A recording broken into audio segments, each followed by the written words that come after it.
Sahieh Eal-Bukhari 211 narrated Ibn Abbas, Allah's Messenger, drank milk, rinsed his mouth and said, "It has fat." Sahieh Eal-Bukhari 212 narrated Aisha, Allah's Messenger, said, "If any one of you feels drowsy while praying, he should go to bed, sleep, till his slumber is over, because in praying while drowsy one does not know whether one is asking for forgiveness or for a bad thing for oneself." Sahieh Eal-Bukhari 213 narrated Anas, the Prophet, said, "If any one of you feels drowsy while praying, he should sleep till he understands what he is saying, reciting." Sahieh Eal-Bukhari 214 narrated Amr bin Amir, Anas said, "The Prophet used to perform ablution for every prayer." I asked Anas, "What did you use to do?" Anas replied, "We used to pray with the same ablution until we break it with hadith." Sahieh Eal-Bukhari 215 narrated Suwaid bin Numan, "In the year of the conquest of Khabar I went with Allah's Messenger, till we reached Az-Sabah, where Allah's Messenger led the Asr prayer and asked for the food.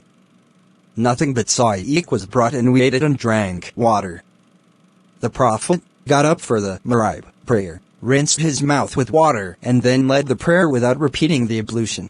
Sahieh Eal-Bukhari 216 narrated Ibn Abbas, "Once the Prophet, while passing through one of the graveyards of Medina or Mecca, heard the voices of two persons who were being tortured in their graves. The Prophet said, 'These two persons are being tortured not for a major sin to avoid.' The Prophet then added, 'Yes, they are being tortured for a major sin. Indeed, one of them never saved himself from being soiled with his urine, while the other used to go about with calumnies to make enmity between friends.' The Prophet then asked for a green leaf of the date palm tree, broke it into two pieces and put one on each grave. On being asked why he had done so, he replied, 'I hope that their torture might be lessened, till these get dried.' Sahieh Eal-Bukhari 217 narrated Anas bin Malik, "Whenever the Prophet went to answer the call of nature, I used to bring water with which he used to clean his private parts." Sahieh Eal-Bukhari 218 narrated Ibn Abbas, "The Prophet once passed by two graves and said, 'These two persons are being tortured not for a major sin to avoid. One of them never saved himself from being soiled with his urine, while the other used to go about with calumnies to make enmity between friends.' The Prophet then took a green leaf of the date palm tree, split it in two pieces and fixed one on each grave. They said, 'O Allah's Apostle, why have you done so?' He replied, 'I hope that their punishment might be lessened till these, the pieces of the leaf, become dry.'"